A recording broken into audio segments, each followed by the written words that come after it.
Hi folks, welcome to today's video. Is your lumbar herniation rehab hurting instead of helping? Reasons why and how to fix it. Yet very often, I often hear from a lot of clients, they've started to undertake a rehabilitation program. Instead of making them feel better, okay, the herniated disc, their sciatica, they're actually feeling worse. They complain to the physios just keep doing the same exercises. The client leaves, the physiotherapy clinic doesn't trust it anymore. Just progressively gets worse and worse and worse, has nobody to turn to. Let me explain in today's video why this can be happening and how you can fix it. Let's dive in. Okay folks, so today I'm going to be going over 4 reasons why your rehabilitation could be hurting. 3 we can fix today very easily on this video. The 4th one's going to take a little bit longer, but I'll explain more as we dive into the video, okay?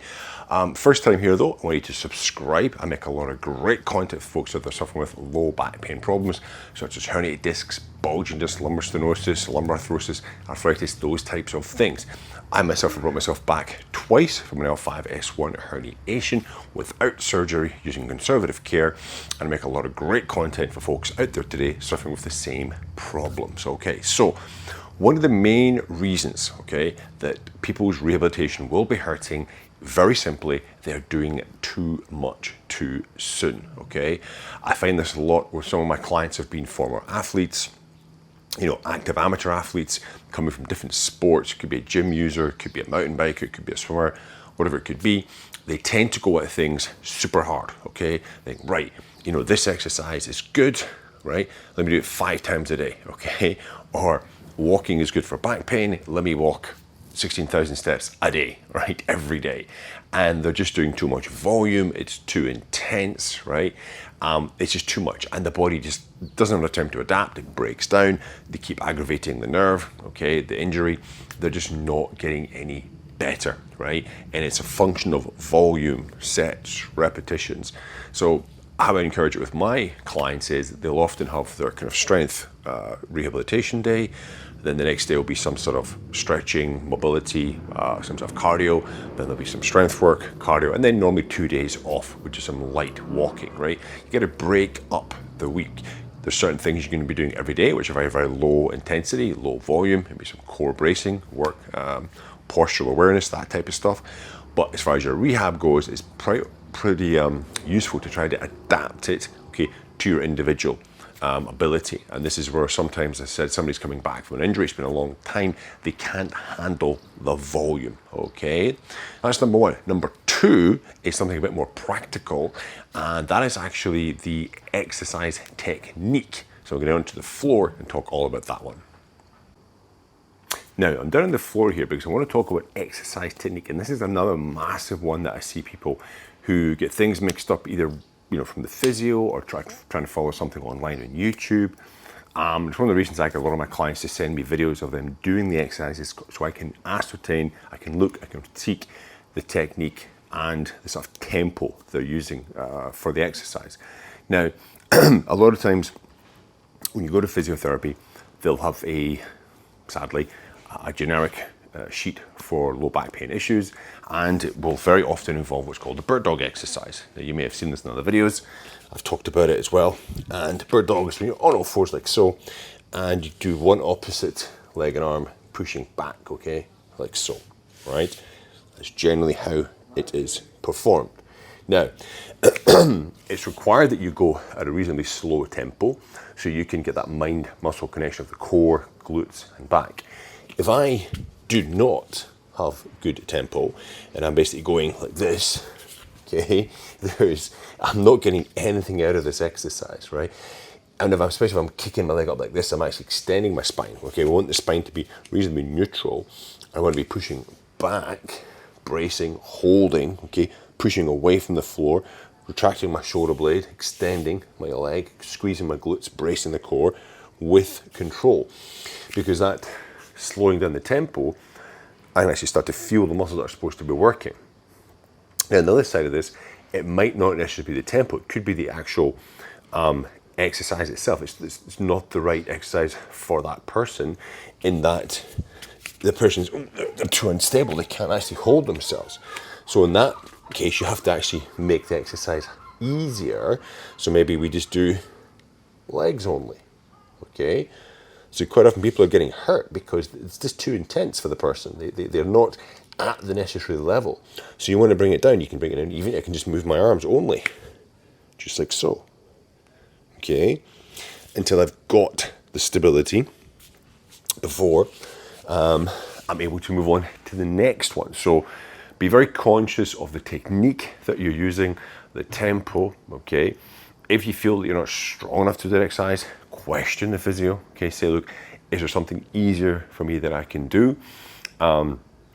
Because I feel this one's hurting, and I've had it, numerous times from clients that something has hurt them during the rehabilitation they were working with a physio or whatever, and they've questioned the physio, and the physio's like, no, you need to keep doing it. This is what we prescribe, right? They literally just go from one hymn sheet, okay?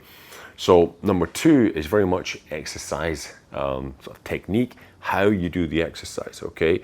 Along with technique as well, is also, you have to be careful is the tempo, like I just discussed, or if you're doing it too fast, okay? Likewise, you can go too slow. You can be over-focused on your core, right? So what I mean by that is, if I'm here like this and I must brace, and I'm like really, really, really slow like this, okay? Then I'm going to cause some other issues, okay? Tension through my shoulders, tension through my hips, right? It's got to be slow and controlled enough that you can actually feel the exercise working the muscles that it's supposed to be working, okay? So not only is the sort of tempo and the kind of level that you're at, okay, what's really important as well is the actual exercise selection, okay, for the person with the lumbar disc herniation, sciatica, etc., right? What do I mean by that? Well, very often, Robert McKenzie, he's a very famous New Zealand physiotherapist, he's gone from this earth now, he gives a lot of work to the low back pain community. One of his things is the McKenzie push-up or McKenzie back extension, right? And it looks something like this. You'll be in the ground and you'll be propped up in this position, okay?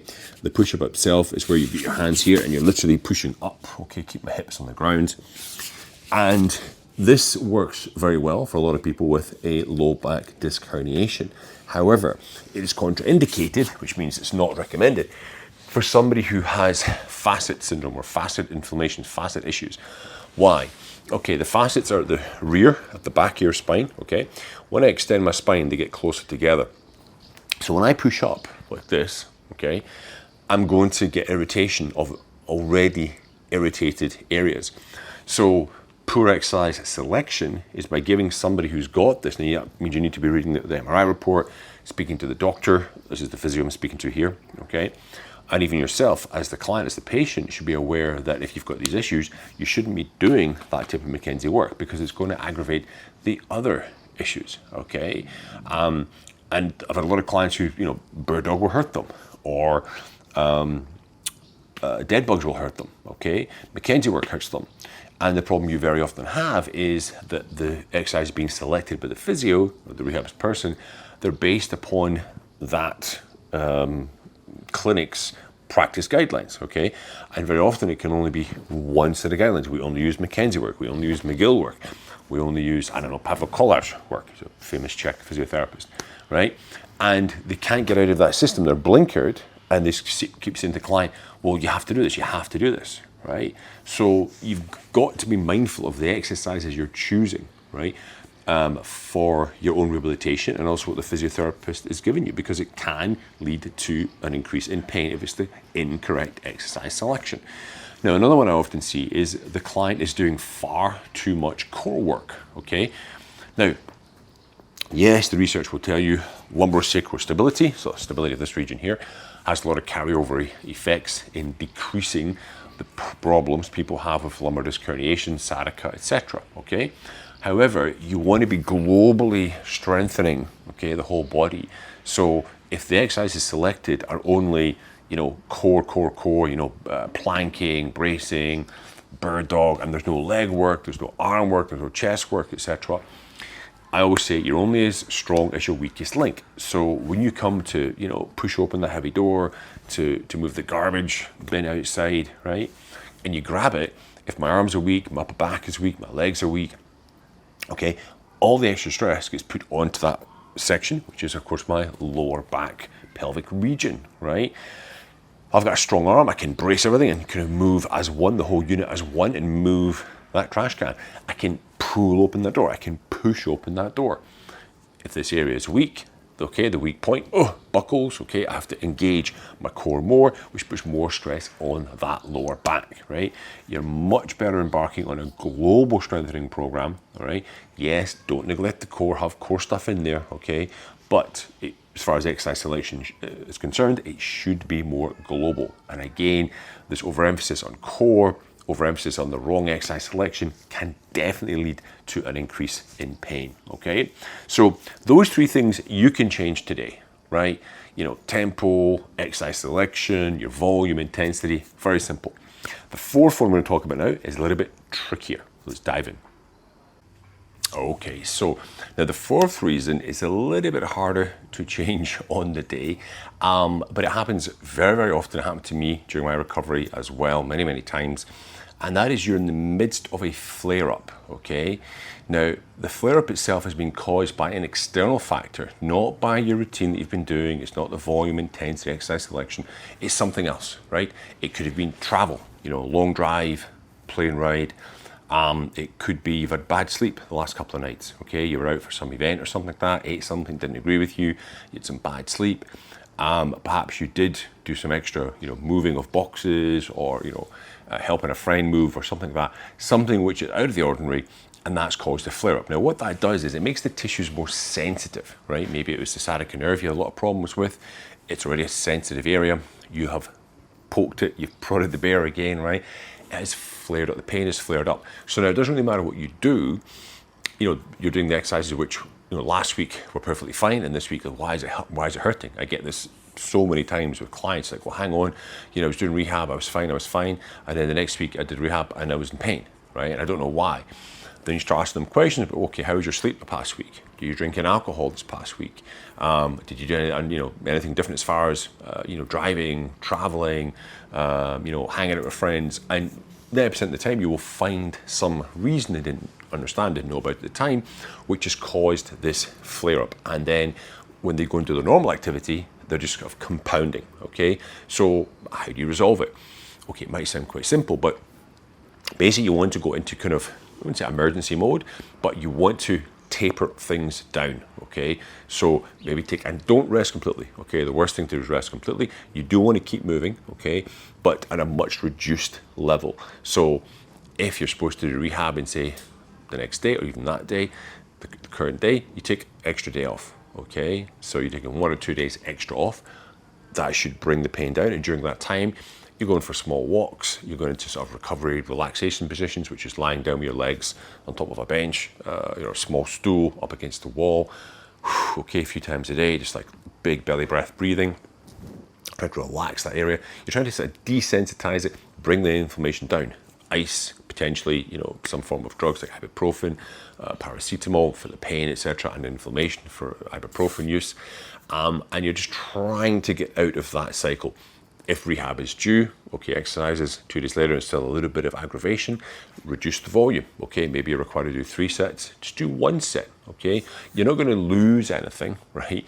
But you should bring down that pain overall, okay? So it's about adjusting your current schedule, taking the extra day of rest, but not stopping completely from what you're doing, okay? So, guys, that was number 4, all right, which is mid flare-up. We covered 4 reasons as to why rehabilitation can be hurting and what you can do to change it. Now, I'm sure some of you guys have got questions. You can please hit me up in the comment section down below. I'm always here to answer all questions, either in the comment section, or you can email me as well. And if you are struggling out there with your own low back pain problem, feel free to reach out for a free advice call, 45 minutes, 1 hour we spend on the call. I give you things to go and try and do at home to get you back on the road to pain-free living. So folks, if you enjoyed it today, don't forget to subscribe, like and share, and I'll see you next time. Have a great day.